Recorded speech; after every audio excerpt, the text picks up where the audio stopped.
Imaginez une histoire d'amour qui défie les frontières de la mort. Un homme obsédé, une jeune femme partie bien trop tôt et une passion si intense qu'elle va au-delà du compréhensible. Cette histoire que je vais vous raconter aujourd'hui n'est pas tirée d'un film d'horreur, mais bien d'un fait réel. Et elle est à la fois macabre et extrêmement tragique. Aujourd'hui, on va se plonger dans l'un des récits les plus troublants de l'histoire moderne, l'affaire de Karl Tanzler. Un homme qui, incapable d'accepter la perte de la femme qu'il aimait, a transformé cette relation en une obsession morbide. Dans cette vidéo, on va découvrir comment un homme peut être consumé par l'obsession au point de franchir les frontières du réel pour continuer une relation impossible avec une femme déjà morte. Mais avant tout, bonjour à tous et bienvenue sur cette chaîne. Ici on parle de faits divers mais pas que. Je suis désolée pour la semaine dernière, effectivement j'ai pas posté de vidéo. Je me suis retrouvée un peu submergée. Comme vous le savez, j'ai une entreprise à côté, j'ai une boutique en ligne et je fais des créations artisanales. Et ça peut m'arriver parfois d'avoir des périodes où en fait je suis complètement overbookée.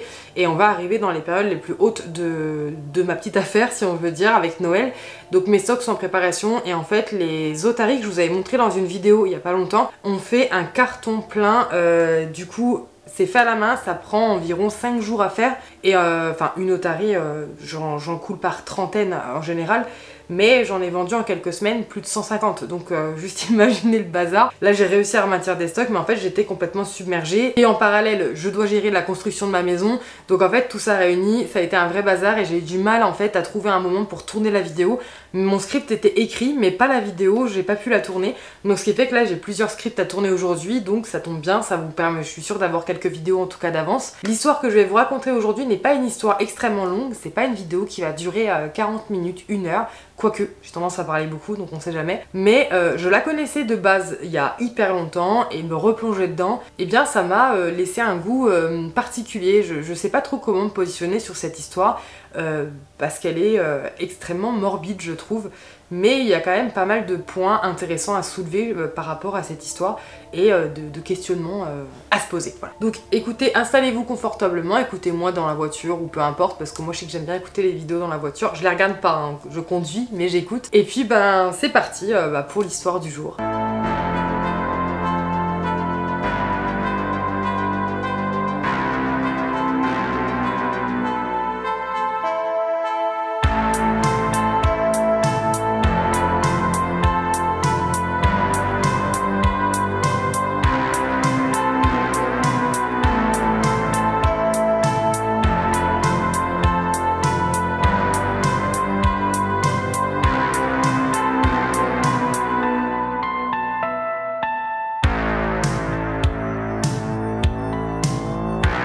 Déjà pour commencer, le protagoniste principal de cette vidéo est évidemment Karl Tanzler. Donc je vais vous raconter un petit peu son histoire et essayer de comprendre qu'est-ce qui va l'amener à être connu mondialement par la suite. Donc Karl Tanzler est né en Allemagne en 1877 et il avait un passé assez mystérieux. On n'a pas énormément d'informations à son sujet dans les moindres détails, puisque l'affaire qui nous intéresse va se dérouler bien après toute sa vie quasiment, puisque ce sera vers la fin de sa vie que ça va se passer. Donc ben forcément il y a beaucoup de choses qui sont passées aux oubliettes. Mais cela étant dit, il prétendait quand même être un comte avec le titre de comte Karl von Kossel et avoir des connaissances médicales bien au-delà de ce qu'il possédait en réalité. C'était un homme qui avait des tendances assez mythomanes sur ses capacités, peut-être pour se donner un faire-valoir, être mieux vu de la société à l'époque, mais en tout cas il prétendait avoir des compétences qui n'étaient pas siennes. Tout ce qu'on sait en tout cas de sa vie avant qu'il immigre aux États-Unis, c'est que c'était une vie remplie de voyages. Il a beaucoup voyagé en Europe, en Inde, il a également voyagé en Australie. C'était quelqu'un qui bougeait énormément. Il a eu une femme ainsi que des enfants, 2 enfants pour être plus précise, qu'il va tout simplement abandonner en 1926 pour immigrer seul aux États-Unis et se reconstruire une nouvelle vie. C'est quand même quelque chose de malheureusement assez courant. L'homme arrive à reconstruire sa vie sans sa famille, laissant ses enfants sans père et sa femme complètement démunie à devoir s'occuper des enfants. Quand il va arriver en Amérique et immigrer du coup aux États-Unis, il va s'installer en Floride où il va commencer à travailler comme technicien en radiologie à l'hôpital de Key West. Encore une fois, alors je sais pas, j'ai pas trouvé l'information s'il avait menti sur ces compétences là pour obtenir un poste ou s'il avait réellement les compétences pour en tout cas acquérir ce poste. Faut savoir une chose sur Karl, c'est qu'il avait un imaginaire particulier et il racontait avoir eu des visions quand il était très jeune de l'une de ses ancêtres, principalement Anne-Constance de Brockdorff, la comtesse de Kossel, qui lui aurait dit dans des rêves ou des visions qu'il allait rencontrer un jour une femme exotique aux cheveux noirs et cette femme deviendrait la femme de sa vie. Et il dit à plusieurs reprises par la suite, quand l'affaire éclatera, qu'il avait ces messages très régulièrement quand il était jeune, encore une fois via des visions ou via des rêves, qui lui annonçait la venue de cette femme dans sa vie et qu'elle serait la femme de sa vie. Donc quand il arrive aux États-Unis, c'est un homme qui a déjà 49 ans et une vie derrière lui. C'est pas un homme de 20 ans qui immigre pour commencer sa vie, c'est un homme de 49 ans qui immigre aux États-Unis pour recommencer sa vie. Et c'est en 1930 que Carl Tanzer va faire la connaissance d'une jeune femme nommée Maria Elena Milagro de Hoyos. C'est une jeune femme cubano-américaine de 21 ans à l'époque qui se rendait à l'hôpital où travaillait Carl pour être traité contre la tuberculose. Faut savoir que cette maladie à l'époque était quasiment tout le temps mortelle. En fait, Maria Elena était une jeune femme très belle, aux cheveux noirs, exotique, cubano-américaine, et quand Carl va faire sa rencontre, eh bien, il va tout de suite tomber en amour avec elle et se dire que c'est cette femme-là qu'il voyait dans ses visions, et c'est cette femme-là que sa tante lui disait qu'il rencontrerait dans l'avenir. Donc rapidement, Carl va développer une obsession pour cette femme, presque au-delà du sein. Il va commencer à lui offrir les traitements contre la tuberculose, qui étaient très chers forcément à l'époque, donc il va voler les traitements dans l'hôpital pour pouvoir lui administrer. Et il va aussi lui administrer des traitements un peu expérimentaux, où il était sûr que ça allait pouvoir la guérir.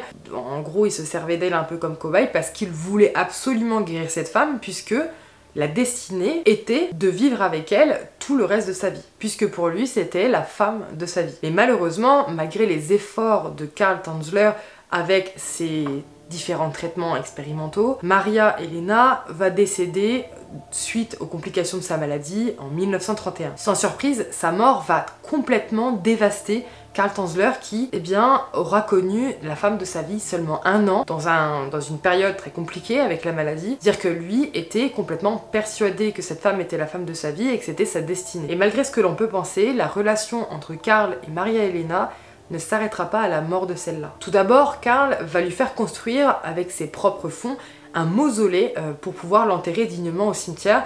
Vraiment un caveau, je vous passe les images, hein, quelque chose d'énorme. Juste pour rappel, Carl connaît Maria Elena que depuis un an.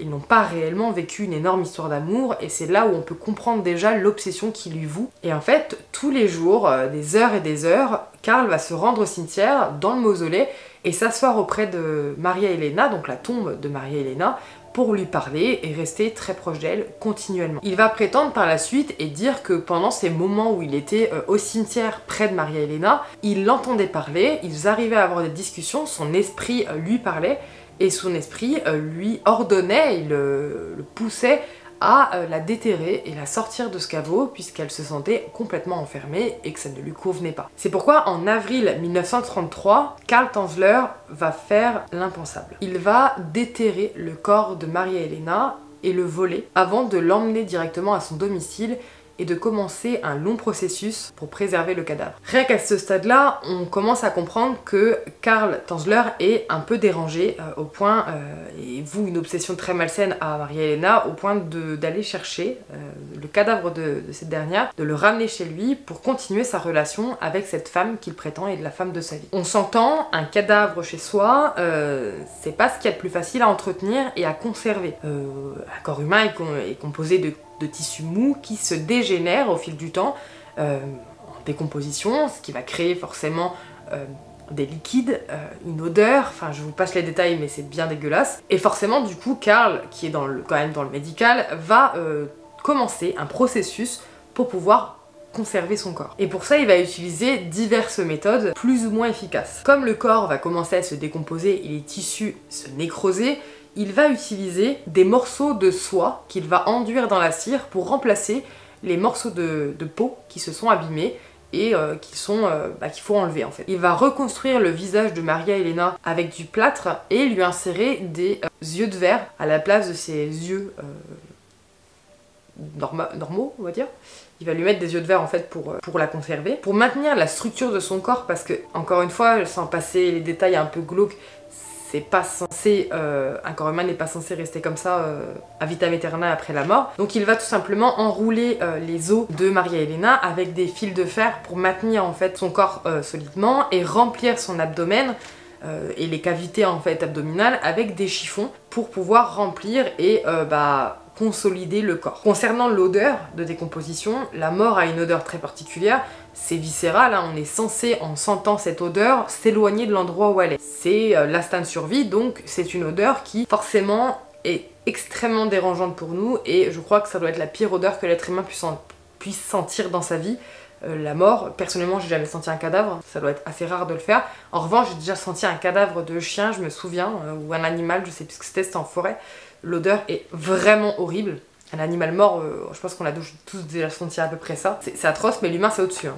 Enfin, je crois. Et du coup pour pallier à ces odeurs qui embaument sa maison, il va utiliser du parfum, il va utiliser des produits chimiques à outrance sur elle pour pouvoir essayer d'étouffer un peu cette odeur nauséabonde, pour pas non plus que le voisinage ou des choses comme ça sentent, parce que c'est tellement prenant comme odeur que même s'il est en maison, puisque c'est une maison, il peut ouvrir une fenêtre et en plein été, l'odeur peut se répandre un peu dans le quartier. Donc pour éviter ça, il va utiliser du parfum, des produits chimiques, pour essayer en tout cas de neutraliser cette odeur abominable. Il va habiller le corps d'Elena avec des vêtements élégants, il va la coiffer, la maquiller et changer ses habits assez régulièrement, comme s'il vivait une vraie vie de couple avec elle, malgré le fait que cette dernière soit morte. Et il va chaque jour simuler une vraie vie de couple avec elle, en la mettant à table, en la mettant dans le lit, dans le canapé. A priori, il dormait avec elle, il n'y a pas vraiment de source confirmée, mais bon, on peut bien l'imaginer. Et en fait, Karl était convaincu, au plus profond de lui, qu'il arriverait tôt ou tard, un jour, à redonner vie à Maria Elena. Donc c'est pour ça qu'il l'a conservée auprès de lui, parce qu'il était sûr et certain qu'il arriverait à lui redonner vie. Parce que pour lui, c'était pas possible qu'une prédiction sur son avenir concernant cette femme existe, qu'il la connaisse depuis son plus jeune âge, et qu'au moment où il la rencontre, eh bien cette dernière s'évanouit dans la nature. C'est pas possible. Je suis sûre que vous vous posez la question concernant la vie intime de Karl. On n'a pas de détails à ce sujet, il n'a jamais avoué avoir procédé à des actes intimes avec le corps de Maria Elena, mais beaucoup pensent que ça aurait été le cas, puisqu'il simulait vraiment une vie intime, en tout cas une vie de couple normale avec Maria Elena, donc beaucoup pensent qu'il aurait été jusqu'à là, mais en tout cas c'est pas confirmé. Et c'est seulement en 1940, donc 7 ans après qu'il ait décidé de déterrer le corps de Maria Elena, que la sœur de Maria Elena va commencer à suspecter quelque chose d'anormal en entendant des rumeurs dans le village, aux alentours de la maison de Karl, concernant justement potentiellement une femme qui serait à l'intérieur mais qui ne sortirait jamais. Elle a commencé à avoir un tic parce que le comportement de Karl était extrêmement bizarre. Et elle va contacter la police pour signaler ces rumeurs et dire qu'elle sent qu'il y a quelque chose de pas normal. Et étonnamment, une brigade va se déplacer jusqu'à la maison de Karl Tanzler. Ils vont entrer dans la maison et commencer à la fouiller. Et au moment de fouiller la maison, c'est là qu'ils vont faire une découverte terrifiante. Ils vont voir le corps de Maria Elena, un peu fait de briques et de broc, hein, pour qu'elle tienne. Ça fait 7 ans qu'elle est sortie de son caveau.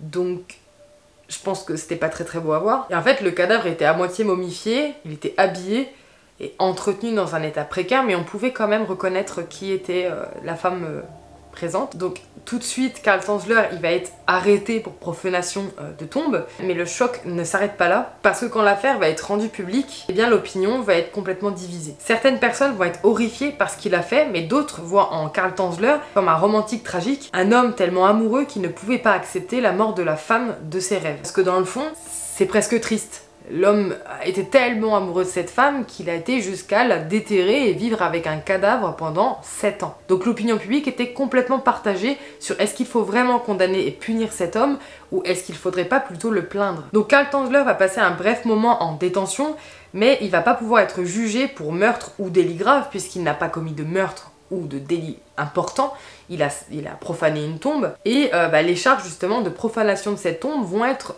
finalement abandonnées en raison tout simplement du délai de prescription qui s'applique dans ce cas-là. Maria Elena va être finalement réenterrée ailleurs, dans un endroit tenu secret par sa famille, pour éviter que Karl Tanzler et justement son obsession ne reviennent sur place et redéterre Maria Elena pour en refaire une poupée. Quand Carl va être libéré du coup après l'annulation de ce procès, il va continuer à vivre un petit moment à Kent West avant de partir et de changer d'endroit. Il va déménager en 1947 près de Zephyr Rice dans le comté de Pasco où il va écrire son autobiographie et il va mourir en 1952 à l'âge de 75 ans. Parce qu'en fait, alors faut savoir que Carl est décédé dans son domicile, donc il sera retrouvé mort dans son domicile.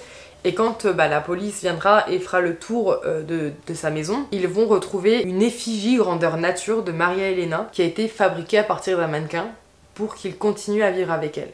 En fait, malgré le fait qu'il ait perdu la dépouille de sa bien-aimée, il en a recréé une pour continuer sa vie auprès d'elle. Et ce dernier détail renforce quand même la profondeur de son obsession envers Maria Elena. Et en fait, forcément, il y avait pas mal d'analyses psychologiques qui ont été faites et certaines pistes et de questions à soulever par rapport à cette histoire. Est-ce que Carl était réellement sain d'esprit quand il a rencontré cette jeune femme, ou est-ce qu'il était sain d'esprit tout court durant sa vie? Après, il y en a qui soulèvent peut-être que Carl Tanzler aurait des troubles psychotiques, notamment par le fait qu'il se voyait comme le sauveur d'Elena et croyait qu'il finirait d'ailleurs par la ramener à la vie en ramenant son corps chez lui. Et ce fantasme de toute puissance et son incapacité à accepter la réalité de la mort d'Elena, justement, suggère un trouble psychotique. Et en fait, ce qui a troublé les gens à cette époque, et que cette histoire est particulière, eh bien c'est que malgré la nature quand même macabre des actes de Carl Tanzler, il y a une partie du public qui le percevait comme un amoureux dévoué, pris dans une histoire d'amour impossible, et en fait ça montre à quel point les perceptions de l'amour romantique peuvent être déformées et embellies malgré les actes qu'on peut faire. En fait, l'histoire de Carl Tanzler et Maria Elena est à la fois une histoire tragique, macabre et fascinante. Elle soulève des questions quand même très profondes sur l'obsession, la folie et la manière dont les limites entre l'amour et la déraison peuvent parfois devenir très floues. Et en fait, je me dis peut-être qu'au final, Maria Elena a échappé au pire dans le sens où quand on voit l'obsession que cet homme a eue envers elle en bout de quelques mois, même pas un an de relation, et tout ce qu'il a été prêt à faire derrière, si cette jeune femme était restée en vie, est-ce que la relation aurait été saine entre eux? Je suis pas sûre. Je pense que on a affaire à un psychotique, pour moi vraiment un maniaque un obsessionnel, et je suis pas certaine que cette histoire, si elle ne s'était pas terminée entre guillemets pour Elena avec sa maladie, j'ai bien peur que dans le temps, alors je dis ça, c'est vraiment mon avis personnel, en lisant et en regardant des articles sur cette histoire, je suis pas sûre que la relation aurait été très bonne. Dans le sens où je pense que ça aurait fini soit en drame, puisque il aurait certainement développé une jalousie maladive au point de vouloir enfermer cette femme auprès de lui et qu'elle ne sorte plus de la maison. Enfin, après là j'extrapole peut-être, mais je trouve ça très intense comme histoire. Encore une fois, c'est pas une histoire qui est très longue, mais je trouve qu'elle est extrêmement marquante parce que voir à quel point, au-delà de l'obsession qu'il a eue pour elle tout de suite, c'est la capacité et la volonté qu'il a eue de faire ces actes-là, de manipuler un cadavre, hein, faut le vouloir quand même, de réparer le cadavre au fur et à mesure pour pouvoir continuer à vivre avec elle comme si de rien n'était pendant des années. Je trouve ça lunaire en fait. Je sais pas si vous connaissez cette histoire, si c'est pas le cas, j'espère qu'elle vous aura plu. Si c'est le cas, j'espère vous en avoir appris un peu plus ou avoir soulevé des questions intéressantes à ce sujet. N'hésitez pas à me le dire en commentaire, n'hésitez pas également à interagir avec cette vidéo, à vous abonner à ma chaîne ainsi que de partager et interagir avec cette dernière. N'hésitez surtout pas à aller faire un tour sur ma boutique en ligne. Noël approche à grands pas et il est temps de faire sa liste au Père Noël et pourquoi pas d'aller repérer des petites choses pour les cadeaux de Noël cette année. C'est original, ça change, c'est du fait main. Et surtout, vous avez vraiment un large choix, qu'on passe par des porte-clés au plus petit budget, montant jusqu'à des tableaux, des diptyques ou des gros tableaux en 3D qui représentent des océans et des rivages un peu de toutes les couleurs. Donc n'hésitez pas à aller parcourir le site ou simplement aller parcourir le site et me donner vos avis sur la boutique en commentaire, ça me ferait extrêmement plaisir. Sur ce, écoutez, je vous dis à lundi prochain pour une prochaine histoire. Adieu.